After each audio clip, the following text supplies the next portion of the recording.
বহুত মানুহে ভাবে স্কুলত দি দিয়াৰ লগে লগে মানে শিক্ষা পাবই আৰু চব শিক্ষা দিয়ে। সেইটো কাৰণে ঘৰুৱা শিক্ষাটো মানে ইমান ইম্পৰ্টেণ্ট নিদিয়ে। কিন্তু আগৰ দিনত মানুহবোৰক মন কৰিছেনে বহুত কম ল'ৰা ছোৱালীহে পঢ়িব পাৰিছিলে। ছোৱালী মানুহক শান্তি বিয়া হোৱাৰ লগে লগে তাৰ অলপ দিনৰ পিছত বৰ বিয়াই দি দিছিলে।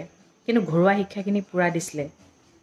ঘৰ এখন কেনেকৈ হেণ্ডেল কৰিব লাগে, তেওঁলোকক ছোৱালীবোৰক মানে খেতি বাতিৰ পৰা আদি কৰি চব শিকাইছিলে। আজিকালি মানুহে নিশিকায়। মুঠতে আজিকালি মাকবোৰে এটা শিকায়, পঢ়ি শুনি টকা ঘটিবি আৰু কাম কৰা মানুহ ৰাখিবি। কিন্তু এটা কথা কৈছোঁ, সকলোৱে মানুহৰ কপালখন জানো একেই হয়? ধনী মানুহৰ ঘৰৰ ছোৱালী সদায় ধনী মানুহৰ ঘৰতে পৰে নেকি? আৰু দুখীয়া ঘৰৰ ছোৱালী সদায় দুখীয়া ঘৰতে পৰে নেকি? সেইটো নহয়। ভগৱানে মানে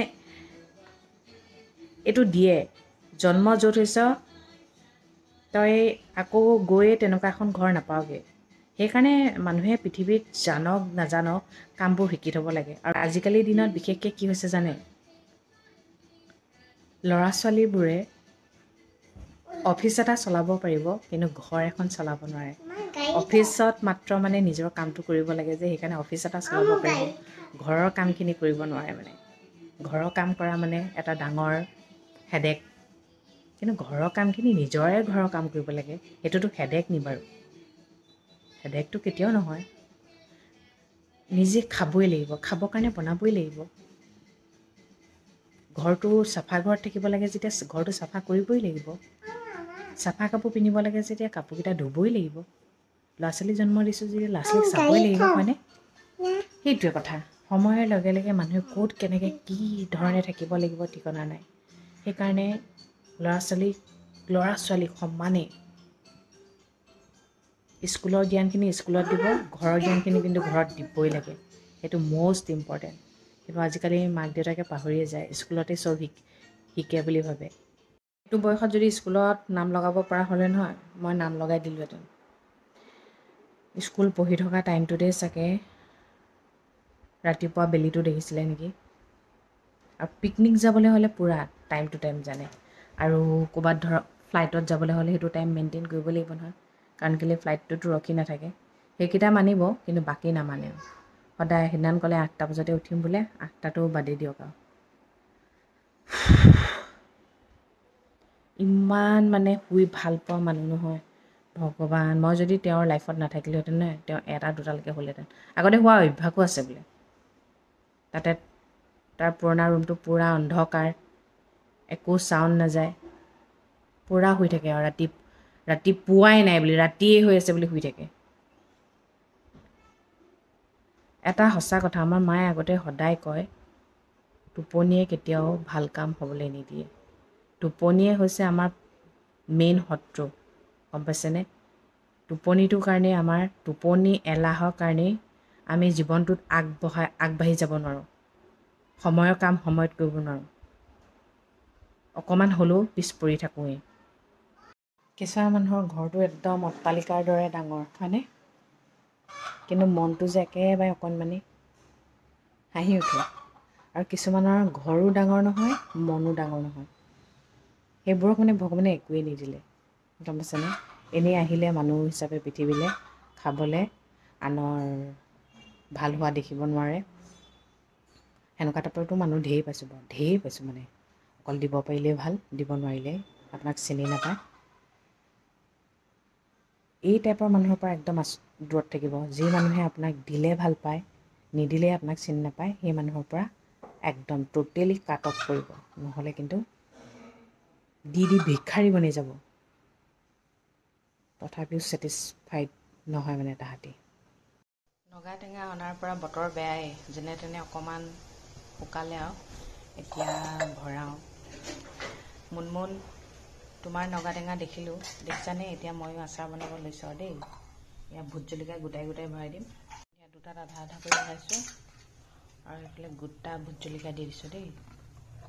যিহেতু নগা টেঙাত নিমখ দিয়াই আছে, এনেকেই দি দিম।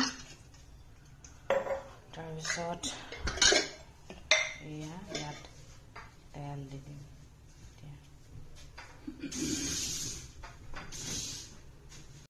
ঘি বটলবোৰ সেইটো কাৰণেই ভাল আৰু, সেই আচাৰ হৈ গ'ল দেই। যে এইবোৰ চব ভোট জলকীয়া যে কিনি আনিছিলোঁ আচাৰ। আজিকালি দিনত ল'ৰা ছোৱালীবোৰৰ স্কুলীয়া শিক্ষাটোহে দেখা যায় দেই, ঘৰুৱা শিক্ষাবোৰ একেবাৰে দেখা নাযায়। কিন্তু ঘৰুৱা শিক্ষাটো আজীৱন দৰকাৰ হয়। আজিকালি মানুহে এটাই ভাবে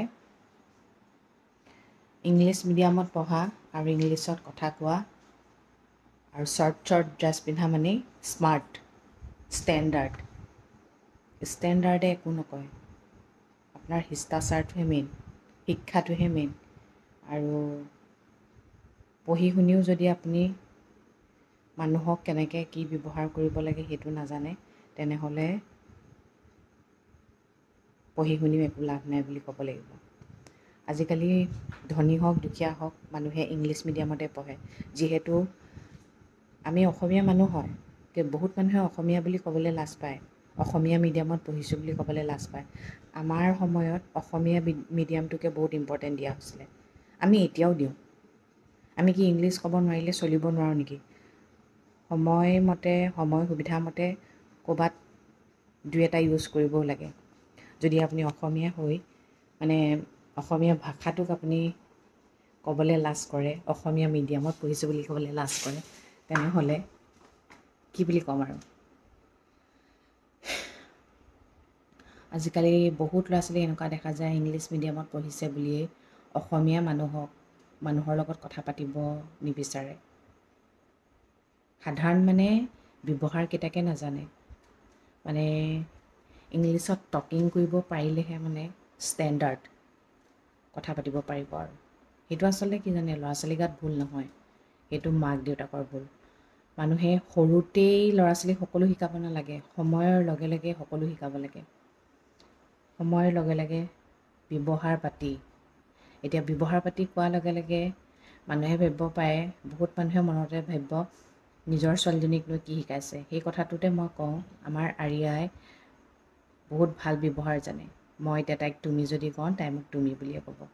আপুনি যদি তাইক তই বুলি কয়, তেনেহ'লে আপোনাক তয়ো ক'ব পাৰে, কিন্তু নকয় পৰাপক্ষত। অকল আমাৰ ঘৰত থকা ৰিংকু আৰু মামনিকহে তই বুলি কয়, কিয়নো ৰিংকুৱে সৰুৰ পৰাই তাইক এটা কথাই কৈছে, ৰিংকু বুলি মাতিবলৈ শিকাইছে, আৰু তয়কে সি তাইক কয় কাৰণে তাইও ৰিংকুক তই বুলি কয়। কিন্তু আমি তাইক তুমি বুলি কওঁ কাৰণে আমাৰ লগত তুমি ব্যৱহাৰে কৰে। আৰু মই আজিলৈকে কাকো তই কোৱা শুনা নাই, কিন্তু আমাৰ ঘৰলৈ যিমান মানুহ আহিছে তই কোৱা শুনা নাই। সেইকাৰণে সেইটো প্ৰথমতে ক্লিয়াৰিফিকেশ্যন কৰি লৈছোঁ। আৰু বয়সৰ লগে লগে সেইটো মাক দেউতাকৰ দায়িত্ব হয়, কেনেকৈ কি কৰিব লাগে শিকাব লাগে, গম পাইছেনে?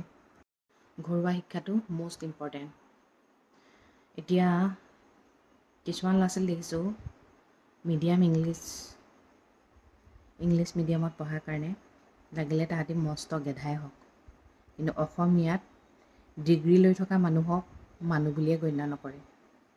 সেইটো কেনেকুৱা কথা বাৰু?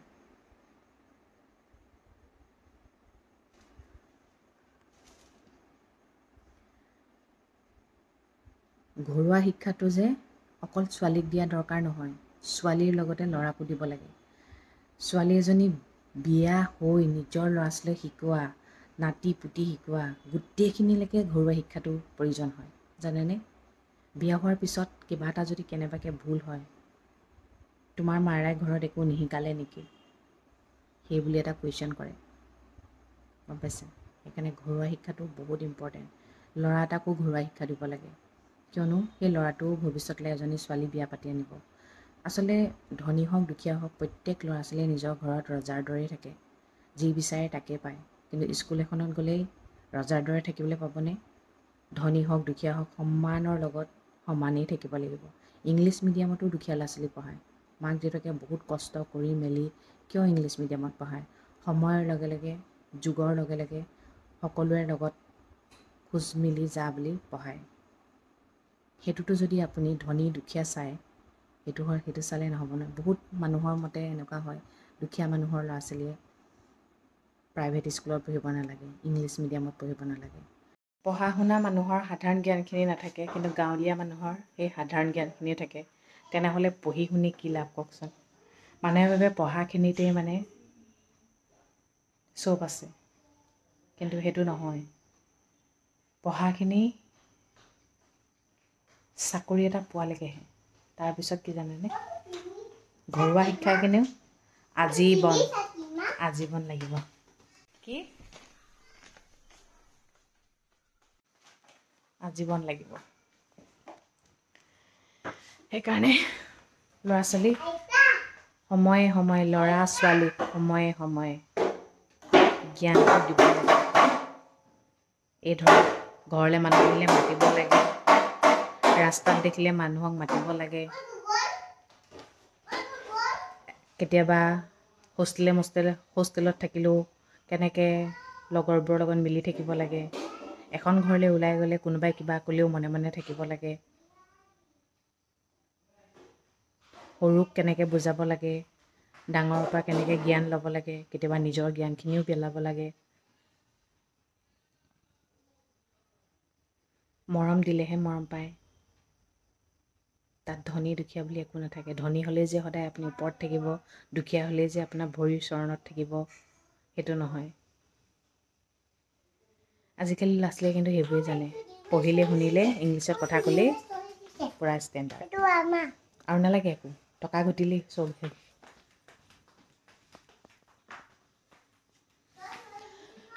বহুত ল'ৰা ছোৱালী আজিকালি সাধাৰণ জ্ঞানখিনিও নাথাকে, কিন্তু কিছুমান ল'ৰা ছোৱালী ব্যৱহাৰবোৰ দেখিলে যে ইমান ভাল লাগে নহয়, বহুত বেছি ভাল লাগে মানে, সঁচাকৈ কৈছোঁ। সেইকাৰণে নিজৰ ল'ৰা ছোৱালীবোৰক জ্ঞানখিনি দিব লাগে। আমি বহুত এটা কৰিব নোৱাৰিলোঁ, কিন্তু বহুত সুখী আমাৰ মায়ে যে আমাক সাধাৰণ জ্ঞানখিনি হ'লেও দিছে। এটলিষ্ট মাহঁতে কেতিয়াও মানে লোকৰ মুখত শুনিব লগা হোৱা নাই, আপোনাৰ ল'ৰা ছোৱালীয়ে এনেকুৱা ব্যৱহাৰ কৰিছে। ভুল নকৰিলেও কেতিয়াবা কথা শুনি ঘূৰি আহিছোঁ। পঢ়িলোঁ শুনিলোঁ বুলি যে প্ৰতিটো ক্ষেত্ৰতে মাত মাতিব লাগে সেইটো বুলিও মই নাভাবোঁ। মাত মাতিবও লাগে, নমতাকৈ থাকিব নালাগে। মুঠতে মানুহৰ সাধাৰণ জ্ঞানখিনি থাকিব লাগে।